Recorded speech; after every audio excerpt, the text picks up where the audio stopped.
Okay, I gave Trump credit for saying he was going to pull out of Syria. And it looked, at the time, like he was taking actions to pull US troops out of Syria and out of the Middle East. Something I'm very much in favour for. Now, there are people who speak against this. These are usually people who are in favour of endless wars. Not the kind of people who join the army or the military themselves, people like Lindsey Graham. But for me, no, I don't see the issue with that. Well, I do see the issue they have with it. But US troops and UK troops shouldn't be in the Middle East. Point blank, we shouldn't be there. ISIS started because we went over and we invaded countries that we had no business invading. So pulling out is a great idea. Some of the things that I've heard are things like Israel saying it's going to leave them wide open to attack, and allies of Israel shouldn't do that. If you've seen my channel before, I am not in favour of the right-wing government in Israel. The moment you execute a child with a sniper rifle because your assault rifle can't reach them, you lose all credibility. You're a disgusting human being. Benjamin Netanyahu is the worst of the worst. And this doesn't leave Israel open for attacks. What this means is that Israel can't go around murdering people left, right and centre because people actually stand up against them. But back onto topic. Interviews with Lindsey Graham say that he's had multiple meetings with the president, and he's now convinced that Donald Trump is going to slow the withdrawal of troops from Syria. Originally, he wanted it done in 100 days. If I'm Lindsey Graham, what an awful thing that would be. But if I was Lindsey Graham or someone in that position, that's what I would hope for. I would hope to slow down this process as much as possible, because Trump is going to get impeached. Now, there's only one outcome of him not getting impeached, and that's Democrats being completely anti-American. Because I don't throw out impeachment just because I don't like Trump. He's a clear threat to national security when it comes to the US. I've said why before. He is clearly incompetent of running the government, and I've said why before. So John Kelly comes out and gives something of a damning interview about Trump and about his time in the White House. Well, you know what? You could have forced the 25th Amendment. You were right there. You saw firsthand how incompetent he is.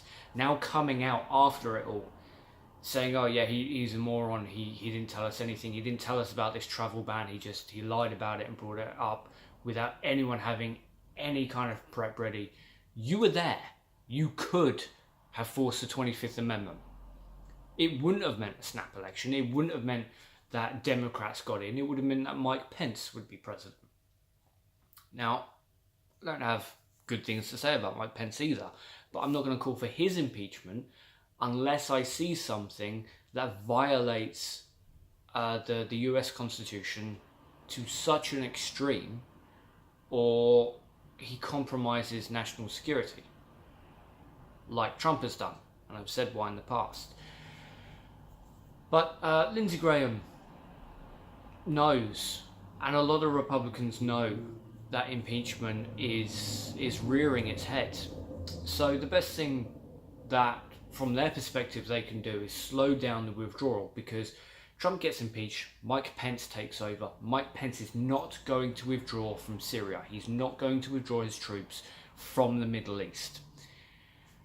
Lindsey Graham also went on, and Trump has been on about this a lot lately, about the wall. Now, the vast majority of Americans do not want this wall, and they don't want it to be a priority. But the shutdown comes down to the wall. Now, politicians like Lindsey Graham are still getting paid during this government shutdown, which, honestly, if you're for the shutdown, you shouldn't be getting paid at all, because the Coast Guard isn't getting paid. But they could very easily fix that. Last year, Trump held DACA recipients and dreamers. These are children who were brought into the US at such a young age that the US is the only country they've ever known. And in most cases, these kids only know English, or only know Americanized English.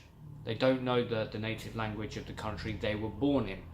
They are, for all intensive purposes, American. And overwhelmingly, they contribute more to the US than they take, because they're not entitled to Social Security or anything like that. But they do give into the system a huge amount. Immigration is a good thing. But start of last year, the government was shut down. They were held to ransom. Chuck Schumer, being the pathetic human being that he is, caved. He sat back and let Mitch McConnell play him. Lindsey Graham has come out doing a very similar thing. Hopefully, if Chuck Schumer turns up, someone will slap him and tell him to sit down, shut up and be quiet before he sells out even more people. But again, going back to the wall, Trump's asking for $5 million. Now, during the campaign, he said Mexico would pay for it. Okay. So, is Mexico paying for it? Of course they're not fucking paying for it. They said at the time, they said throughout, no, we're not going to pay for it. And now Lindsey Graham is saying, I don't really care what the president said. I'm not asking Mexico to pay for it. I'm asking for the US citizens, the US taxpayer to pay for it. And that's where it all comes from. But let's have a look at that. Because Trump has said border security is the only way to make sure America is safe. Well, you pay over $7 trillion into the defense contracts. And this isn't $7 trillion going towards US troops. This isn't $7 trillion going to privates who just join up or anything like that. It's going to private military contractors. $7 trillion. $5 million is nothing. So take $5 million from that defense budget and use it for your wall that the vast majority of your country doesn't want. No. That's never going to happen. How dare you even consider taking money away from PMCs? That's the type of disgusting, deplorable person Lindsey Graham is. So that's the issue we have there. The fact that Lindsey Graham will not allow any kind of money to be redistributed to get that wall from defence.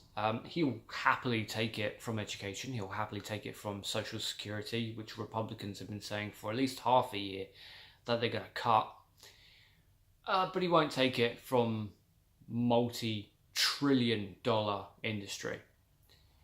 Now, the second issue in this, and this is the biggest issue I see, Trump said he was going to withdraw troops from the Middle East. Great.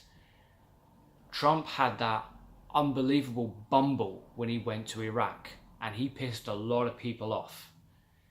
Iraq has said point blank they do not want US troops in their country anymore. Point blank, done. We're done with it. This is washing our hands. Get the hell out. You're not welcome. Because of Trump's actions. Now, slowing the withdrawal in places like Syria and everywhere else, Israel is all for that. Putin doesn't really care because Putin owns Donald Trump and by loose definitions owns America now. But pulling out slowly of Iraq, that's not something that will easily be tolerated. Lindsey Graham doesn't care about that. Lindsey Graham doesn't care if another war gets started with Iraq. But Iraqis do. And the ruling Iraqi government has said point blank, get out of our country. So Lindsey's tactics in slowing down could be the start of another war. Donald Trump bumbled it completely, absolutely. His arrogance should insult every human being on the planet. But now we're in serious territory because another war will be great for Lindsey Graham because he's happy to send kids off to die for no real damn good reason because that benefits his PMCs. It only benefits his PMCs, and that is his sole drive in government, to feed into the military-industrial complex, because that's where he gets the vast majority of his campaign donations, of his endorsements. So I gave Trump credit for saying he was going to pull out of Syria and out of the Middle East. That seems to have been contradicted now. He seems to be backpedaling. At the moment, he seems to still want to do it, but it's being slowed down, and there's a lot of people behind the scenes who obviously don't want that to happen. What this will come down to is how quickly will Trump get impeached now, because he said he wants to withdraw from Syria. So the media has already started to turn on him. The hypocrites have already started to turn on him. So we're now just running out the clock, seeing what's going to happen fast, what's going to happen sooner. Are troops going to be withdrawn, or is he going to get impeached?